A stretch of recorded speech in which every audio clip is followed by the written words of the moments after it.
There was a knock at my door. Who could be knocking? No one knows I live in this little dump.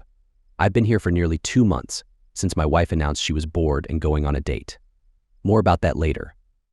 She left. I packed and I left. She blamed me. If I were more selfless, I'd let her have a good time now and then. This, after all, was just a harmless adventure. I opened the door. A man about my age, mid-40s, nicely dressed, was standing there. "Jim?" he said, holding a business card in his left hand while offering me his right. I did a shuffling with my hands, trying to decide whether to shake his, take the card, do both, or do neither. I finally laughed, used my left hand to take the card, shook his with my right, and looked at the card.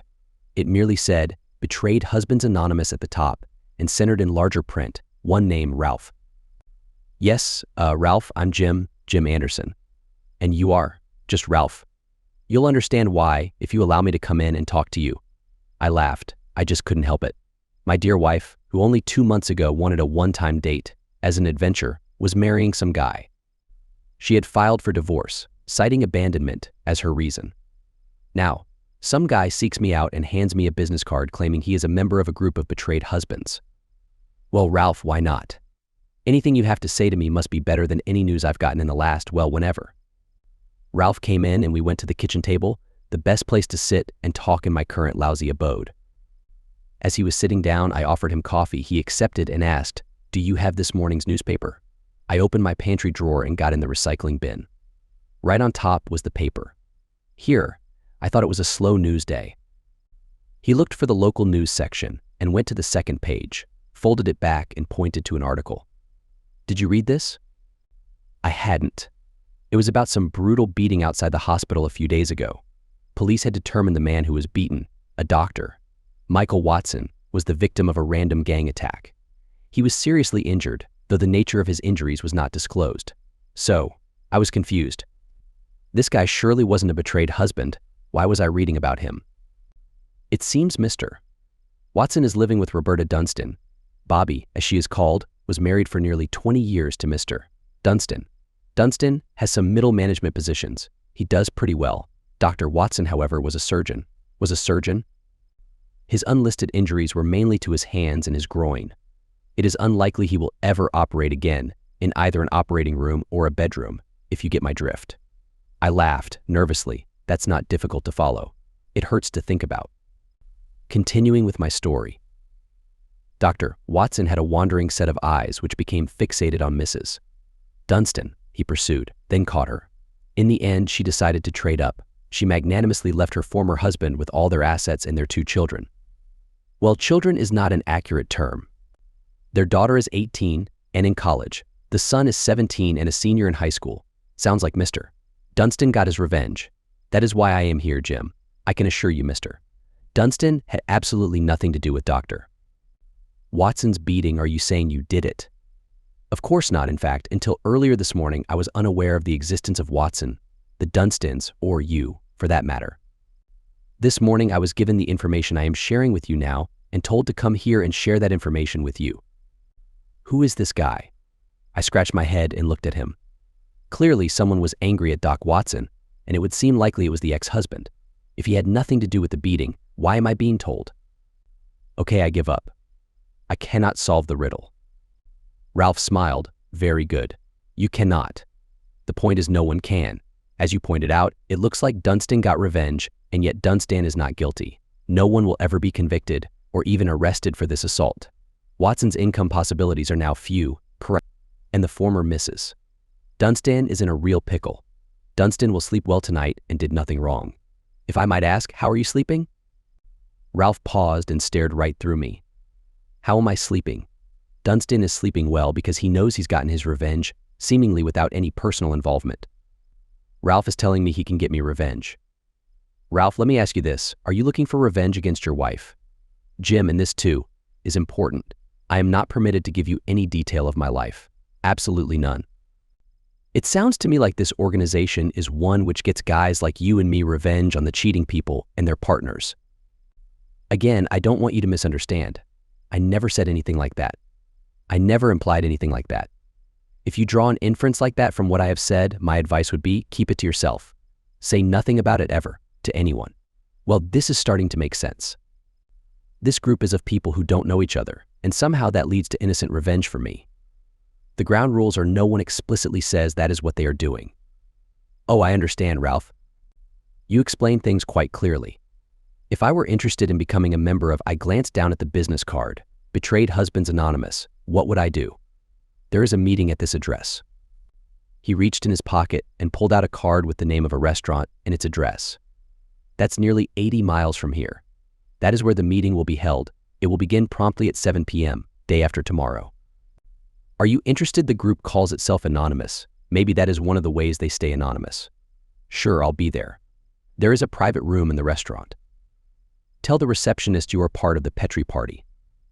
When you get to the room, show them the card I gave you and present yourself as Ralph. He stood, obviously to leave. Wait, I have about 1,000 questions. I have said what I came to say. Thank you, and I wish you well. With that, he smiled and left. I was excited for the first time since living alone. A chance at revenge without risk. This was some sort of a chain letter on steroids. Obviously, if I am ever asked who brought me into the group, all I can say is Ralph. Now, since I am Ralph, I don't even know if that was his first name. It seems apparent that as I go along, I will get more instruction and information, which ultimately will lead to some form of resolution with my ex in the middle. Did that mean I would, at some point, but need to build and light a fire for someone else? Even if there is no chance of getting caught, could I harm the hands of a surgeon I'd never met? Revenge without getting caught is still not without remorse. I had thinking to do. I needed to know more about my wife's intended. Judy, my wife, came into the den one Friday night dressed for an evening out. I had been home only a few minutes and was wondering why I did not smell dinner cooking. She announced she was going on a date. A disagreement ensued, a horn honked, and she was on her way. I decided I would not be disrespected, packed a bag and left. I found a modest one-bedroom apartment I could rent month to month. Bad as it is, I bet I could have rented it minute to minute to minute. Being honorable, I knew I'd still need to pay on our home expenses. Knowing how well men do in divorces, I was saving up all the cash I could. I searched for a private detective and found several here in town. I called one and described what I needed. My wife is now living in our home with a guy who drives a blue Toyota. Find out who he is and what he does. It would cost very little to get that information. Now, I had a day and a half to think about what kind of revenge I wanted and what I was willing to do to have that revenge. Somehow it was easier when the law prevented me from seeking this revenge. No matter how safe, there is no way I am going to harm someone for life. It just isn't in me. I entered the restaurant and asked for the Petri party. I wondered if it was supposed to be reminiscent of Pity Party. I was led to a room with 4 tables with 6 chairs each. The room was half full of people. They looked up, said hi, and looked away. We were not looking to become friends, apparently. A man approached. Hi, I'm Bill. We shook hands. Hi, Bill, I'm Ralph. Oh, Ralph. Let's see, you sit over at table 3, he pointed, on the end. Bob isn't here yet.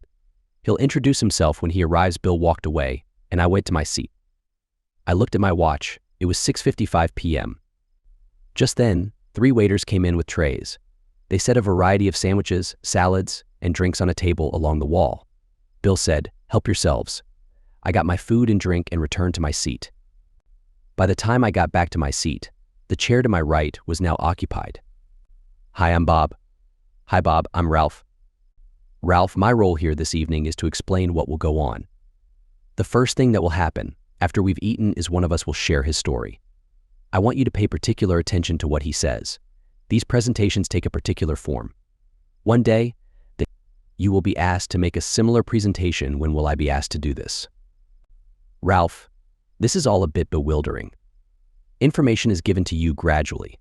It is given for a reason, and while it might be uncomfortable, as you are asked to do various things, I can assure you that you will never be asked to do anything that makes you uncomfortable. Bob, I am worried. A man came to my apartment. Ralph, I want you to hold that thought. One of the things which is absolutely necessary in our process is anonymity. You must never share with anyone any part of this process. Let me offer this. You have a concern that you will be asked to do something that is outside your own moral code. I cannot guarantee you won't be asked, but I can guarantee you will never have to do anything you are not comfortable doing. Oh, here. The presentation is about to start. A man stood, walked to the front of the room, and announced, "Hi everyone, my name is Mike. Everyone responded, "Hi, Mike. I want to tell you my story. I am 46 years old. I was married for 24 years. Just before our 25th wedding anniversary, I came home and found my wife and my brother together. They had been involved for years. We had 3 children. The oldest and youngest were mine. The middle child was my brother's. We had a family business. It is still run by my father. My father always favored my brother. I told the family I would no longer be a part of any business that included my brother. I was basically told not to let the door hit me on the way out. I am now trying to build a business struggling against my own family. My brother is sabotaging me for his own entertainment. My former spouse and brother are going to marry. My children are being turned against me." Mike stopped talking and took a sip from a water bottle. Then resumed, "What I wish is my father could be persuaded to listen to what is really happening. I wish he could force himself to see my brother's deceit, harming his business. I thank you all for listening." The whole thing was less than 5 minutes. As soon as he seated himself, the room was abuzz with people talking in pairs. In my case, Bob talked to me. "What did you hear?" If I might ask, Mike mentioned no names. He spoke of a business, but nothing that would tell me what the business was. He was totally vague. Good. At least partially good. Bob was looking at me, thinking about his next statement. Did Mike ask for anything? It hit me. No. He asked for nothing. He did say he wished his father would listen and would find out what is going on. Would you call his wish vague? No, it was quite specific. Do you think it called for any violence or illegal activity? I just smiled. An answer was not called for. I decided to offer. It was also a wish, not a request. Mike has asked no one for anything. There is a meeting in 2 weeks and another in a month. Could you be ready to present at one of those? I thought about the PI in his report. I would get that in a week. Depending on what it contained, I'd need to figure out what I should wish for. Bob, it would be safer to ask for a month. What if I am not ready in that month? You merely go to the meeting and report when you will be ready to present. So I show up here in a month? Bob smiled. Hardly. He gave me the location and time of the next meeting in his card. I was currently about 80 miles east of my home. The next meeting was in a little town about 50 miles northwest. The meeting was in a diner at 2 p.m. I'll bet we will be the only ones in the place. Our last piece of business was Bob handing me his card. Introduce yourself as Bob. I was driving home trying to figure this all out. It was easy, then it was impossible. Some of us paired up people at different points of this process. Meetings were held everywhere, apparently. All of us were sent to different cities and used false first names. No one knew anybody, not even where they lived. So we could all come up with our idea of revenge and tell the group. But what then? I can do what Bob or Bill did, undoubtedly I will.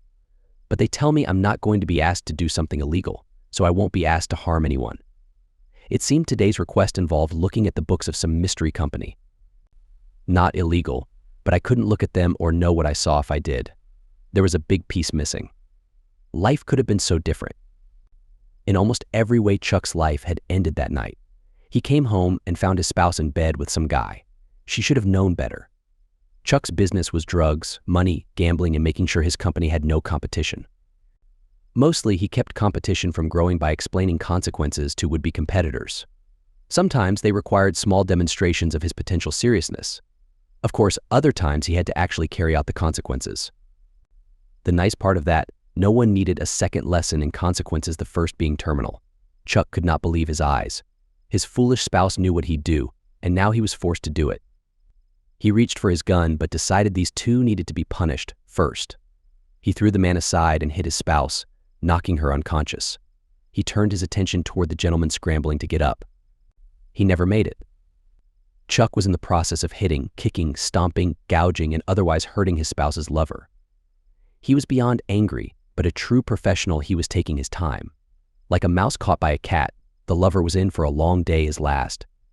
Chuck heard a gunshot behind him, felt a sharp pain, fell to his knees, and lost consciousness. He awoke in a hospital bed, handcuffed to the side rail. He found he was charged with 1 count of murder and another of assault. By the time his spouse recovered, shot him, called 911, and got a response. Her lover had died from internal injuries.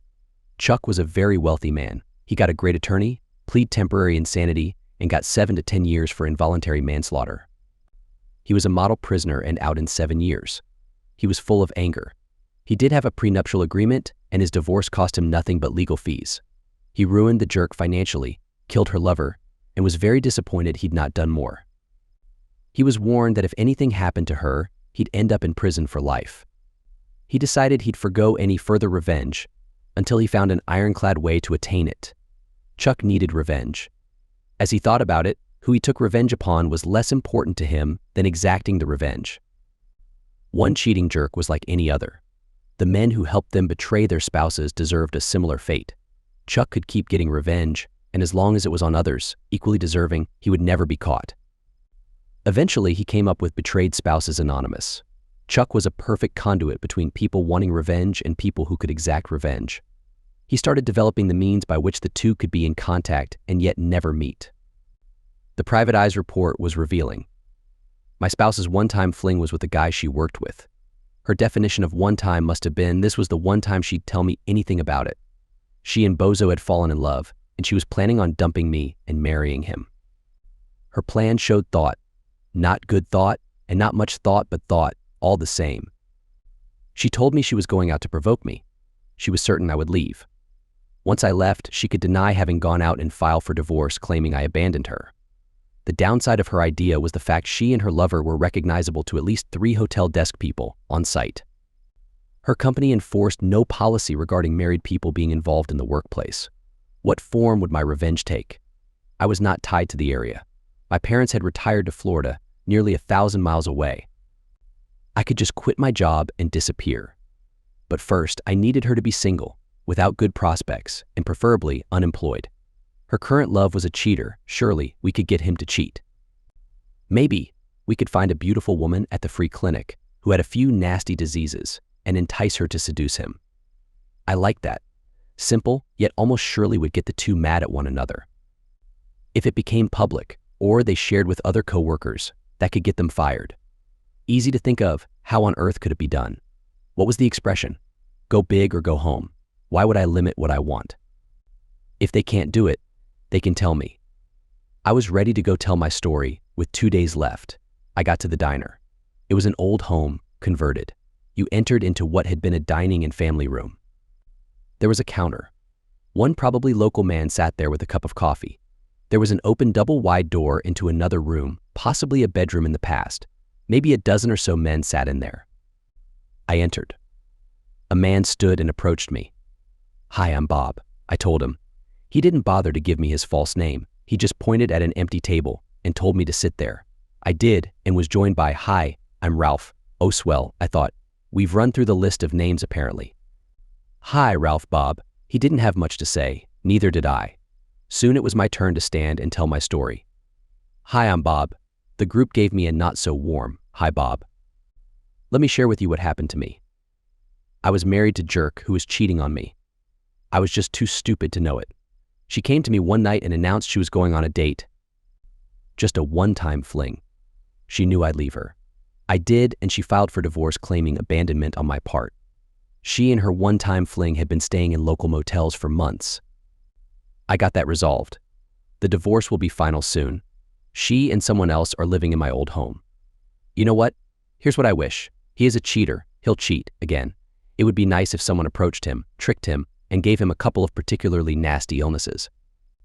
It would be great if that caused them public embarrassment and that cost them their jobs they are in the public eye. Then I could just up and leave. My profession will allow me to find work.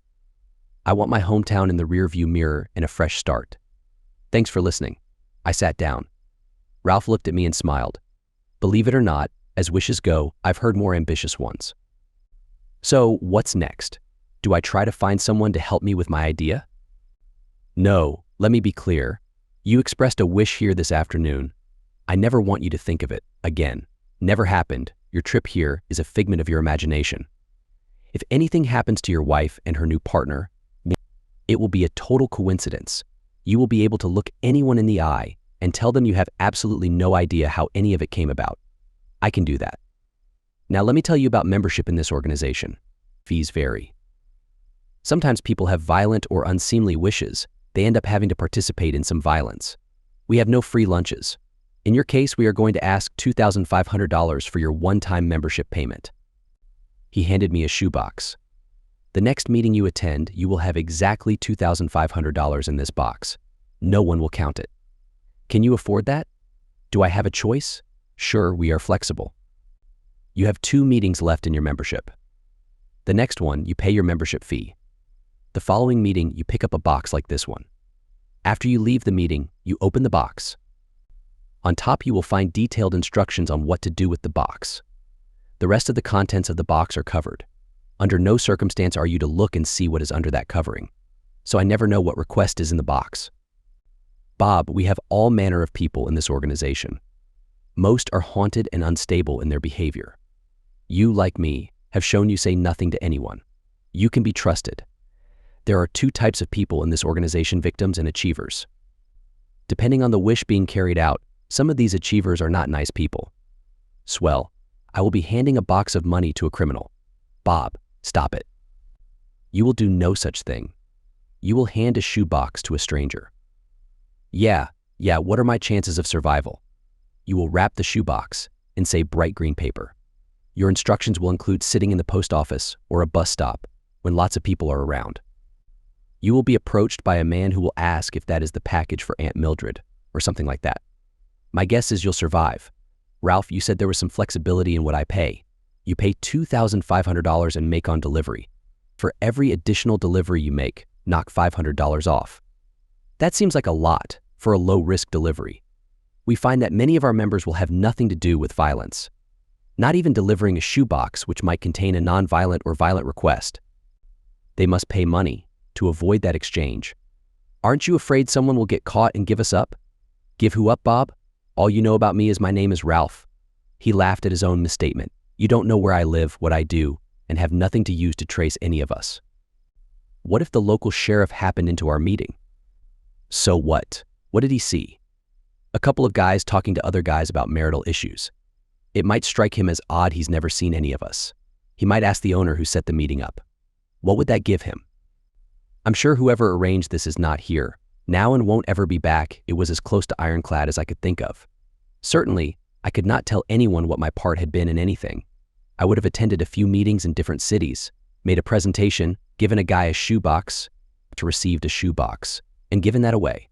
Someone had gone to great care to design a system which enabled people to get revenge without participating in either the planning or the execution of that revenge. But the revenge didn't fall off a tree and hit someone, no matter who, or whether I knew who. Someone had to plan and execute this revenge. How did that get done? I wrestled with that thought on the drive home. As I parked my car, I decided it was all the same to me to presume the revenge did fall out of a tree. Why would I want to know more than that? I gathered the money. I decided to give them the $2,500. I had it in the account, and getting the cash out of joint funds was a good thing. The ex could pay her half, which seemed just. Another meeting on a different day of the week, in a different city, at a different time. I had a new identity and sought a different identity.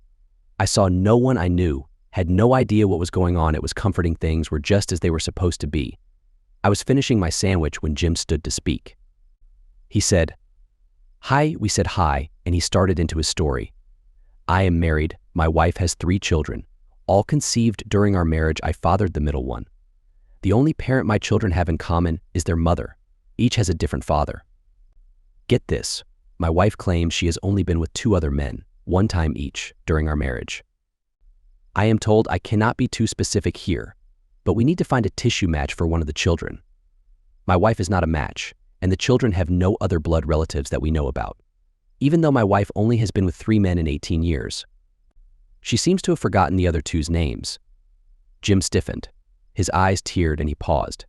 It is likely a beautiful child who has never done anything to anyone is going to have a difficult life because he or she was born to a mother who didn't even get the names of potential fathers. What saddens me is the person is likely to get custody if there is a divorce. My wish is conditional. If the child dies, it will have been a painful and horrible life for an innocent.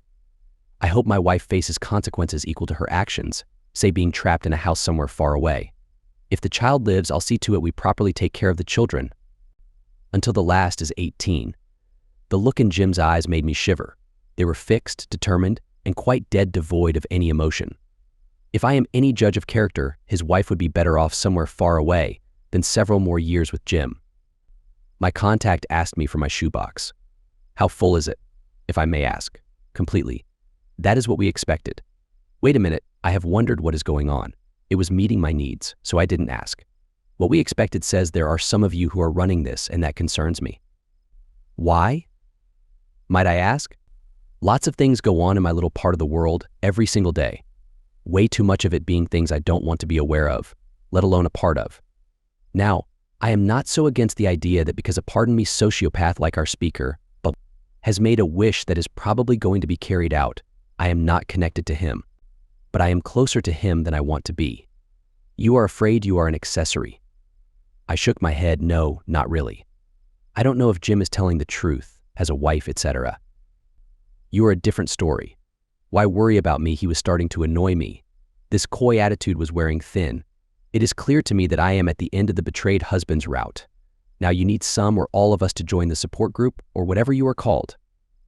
They were right about you. You have what it takes. I scowled at him and said as sarcastically as I could muster, just what does it take? That I have and you all were right about me having? He threw his head back and laughed. That? He paused for a bit and then continued. You are smart, quiet, aware, and thoughtful. Those are all necessary traits. You are right, of course, there are two halves to this organization. I'll call them victims and achievers. I looked at him. It didn't sound right. The opposite of a victim is not really an achiever, is it? Winners and losers. He stopped to assess if I was with him. Between husband and wife, one is a victim, the other the winner. Our group doesn't involve the betrayed, but we call them winners anyway. That aside, this is getting to be a large group. There is much involved. We have a group who find betrayed husbands, a group that arranges meetings, a group that plans, and a group that carries out the mostly legal revenge. You suggest more questions than you provide answers. I paid a lot of money, but it is a small amount compared to the work you described. Are all these people volunteers? I never thought about that. I can't tell you much because I don't know much. Everyone I know is a volunteer. I do know there are some who are not, but who and how many? I have no idea. Chuck's pre-prison life left him with a personal fortune. He was happy to spend some of that fortune avenging the wrongs of cheating spouses.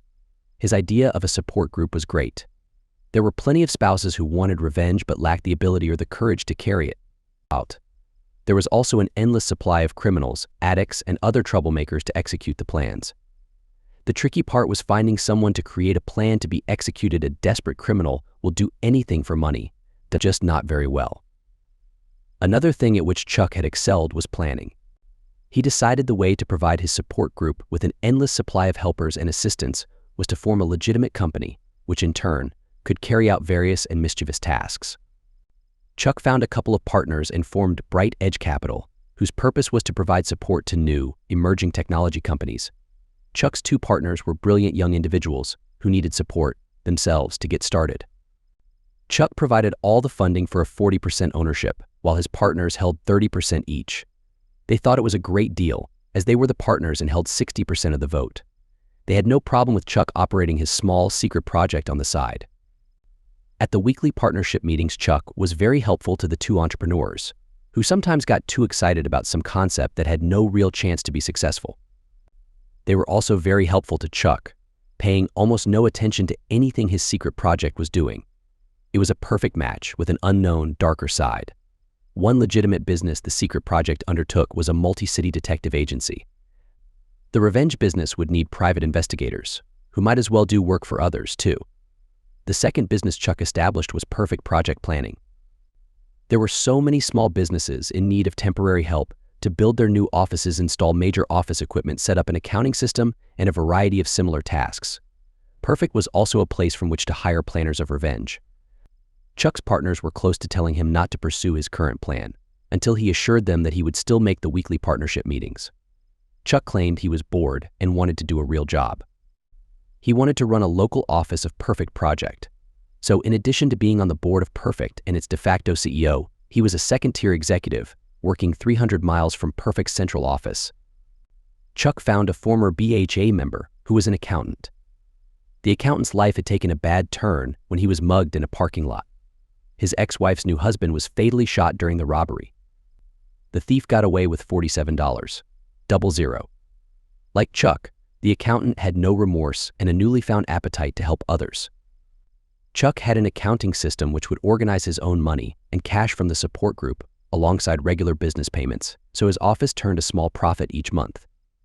The accountant quickly pointed out to Chuck that Perfect would need to hire women. Failure to do so would bring down the equal opportunities people. So the office where Perfect was headquartered did legitimate work with a balanced workforce, and the BHA work, done only by men, was done from a different, private office. The men who worked there were contractors for, rather than employees of Perfect. Every presentation by every member of Betrayed Husbands Anonymous was recorded. The recording was given to one of Perfect's project planners. Their role was to make the wish a reality. There was a knock at my door. A man was standing there holding a card. The card was from Betrayed Husbands and the centered name was Ralph. The man who handed me the card said, "You may call me Chuck." Author's note, this is the founder, Chuck, though he will lie about it. That's a new twist. Usually a man gives me a card and name which are the same and I know not representative of anything. Now, you give me a name different from the card, which I believe is yours. They told me you were smart. May I come in? Certainly, Chuck. I have been wondering who would approach me and when. I guess I drew the short straw and they sent me. Might I ask who they, I said with air quotes, is? Well, you might, but I am not at liberty to divulge those for whom I work. Okay, Chuck, let me have it. Why are you here? I gave him my warmest smile. I didn't want to put him off. First, I have some news. The company your wife works for is about to have a major overhaul. They have had no morals clause for some time because the man who runs this part of the organization has no morals. It turns out he is about to face consequences for his actions by an irate wife, who has a number of particularly nasty health issues. I hope he didn't get them from my soon-to-be ex. I laughed. You will get a kick out of this. His wife was no longer willing to sit and pretend not to know of his unfaithfulness and decided to get a little on the side, herself. Being inexperienced, she contracted the diseases and gave them to her husband. Her partner, as it turns out, was the man your wife is involved with. From there it is unclear. He, of course, had relations with your wife and the boss's wife. Your wife also had relations with the boss. So, you would need timing information and who knows what else to actually know who gave what to whom.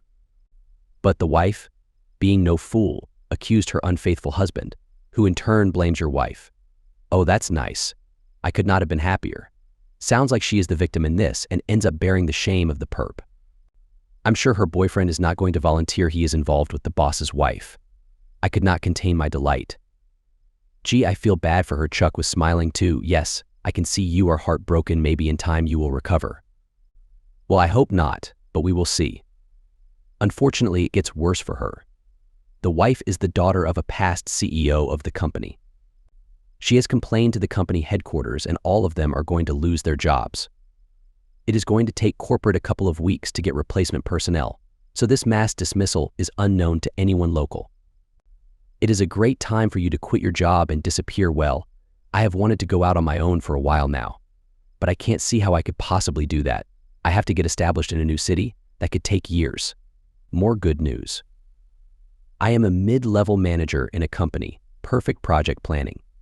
I have a certain amount of flexibility. The owners don't pay attention to what I do, only how much I make. I can offer you a job. Some of what you do would be for Perfect. Some of what you do would be for Betrayed Husbands Anonymous, but paid by Perfect. And some of what you do would be for yourself and paid by Perfect. Chuck, being honest, I don't want to get involved in any illegal activity. The guy I met the other day wanted his wife to suffer in a foreign country. I can't say whether she deserves it, but I can't be the one to cause that. You don't need to worry about that. Our part of the work has nothing to do with anything illegal. Well, that's not 100% true. Your wish was for people to face consequences. It turns out they did. If someone did something to cause that, I suspect it is a crime that I could live with. One way it might happen is to hang out at a free clinic and offer some assistance to a young woman who needs help because of what her unfaithful boyfriend did to her. Who is she going to tell and what would she say? Exactly. Chuck looked like he was going to add his usual disclaimer, but he let it go. I have been informed that you are good at putting a plan together. If you come and work for Perfect, you will have resources to help you. If you are asked to do something you are not comfortable with, decline. I will be your boss. I guarantee I will support you. How much time can I devote to my new business? At first, for the first 3 months, 10 hours a week plus anything over 40. then a quarter of 20 hours, then 30. I can't predict, nor can you, how successful your new endeavor will be. You may want to break away from perfect or stay in some sort of profit-sharing arrangement. You and I will work that out. So you will have some involvement in my business? I didn't like that. No. Unless you want to remain a part of perfect planning. If you do, we will work something out. If we can't, you can go your separate way. Why would I stay? 2 reasons. First, you might enjoy helping guys like yourself, who have been betrayed but have no way to seek revenge. Second, Perfect provides a wide range of client services. You might prefer doing that work. Several possibilities. I like that. Oh, I almost forgot. I have another story for you. Chuck sat forward. It was clear he liked the story he was about to tell. You may remember hearing about a guy who found his brother sleeping with his wife. He lost his wife, his children were being turned against him, and his father sided with the brother. The poor guy just wanted his dad to see he'd been wronged. Sure, I remember. Their little business is pretty nice, worth about $5 to $6 million. Dad got an offer of $11 million, provided the business stood up to a private audit. Of course, he greedily agreed. The auditor said the business was too risky and pointed out nearly $500,000 in mismanaged funds. Let me guess, the brother, yes, and he'd used the money to do things like getting involved with our member's wife and 6 or 7 others. He also was hiding gambling debts. His father was furious. The brother had sworn he didn't do any of those things. Dad now knew him to be a liar and a thief. Both are traits he will not tolerate. Our guy must have been happy with that. Chuck shook his head. I'll be honest with you, I don't like the ending here, but our member does, so that is more important. The audit showed our guy was the main reason the business was successful, and his big brother was not only limiting the success by stealing from his family, but blaming things on our guy. The father fired and disowned his former favorite son and begged forgiveness of the other. What's not to like? The brother could no longer support the wife. She wanted to go back to her husband, and he took her and the kids back. Personally, I think he was so pleased to have beaten his brother. Finally, he overlooked her past mistakes. Maybe he did it for the kids and will leave her later. Could be. But the important thing is he got what he wants. He didn't get what I would have wanted, but he's not trying to please me. What about the guy who wants his wife in a brothel? Do you really want to know? I can tell you no, I don't think I do. As you wish. So, what do you think? Epilogue. I had one final meeting. I picked up my box and delivered it. I worried about it, but it turned out to be a total non-event. Oh, I should have said I attended that last meeting from my new hometown. I took the job and moved from that awful apartment to a nice home. I had my lawyer settle with my wife. She got half of our current assets and no ongoing support. Neither of us had jobs. If asked, my employer was willing to say he'd never heard of me. He was never asked. I suspect she lacked the resources to look for me. It has only been a couple of months, but I like everything about my life right now. I am having no problems finding women who are looking for a good person and am certain, if I am patient, I will find the right one before too long.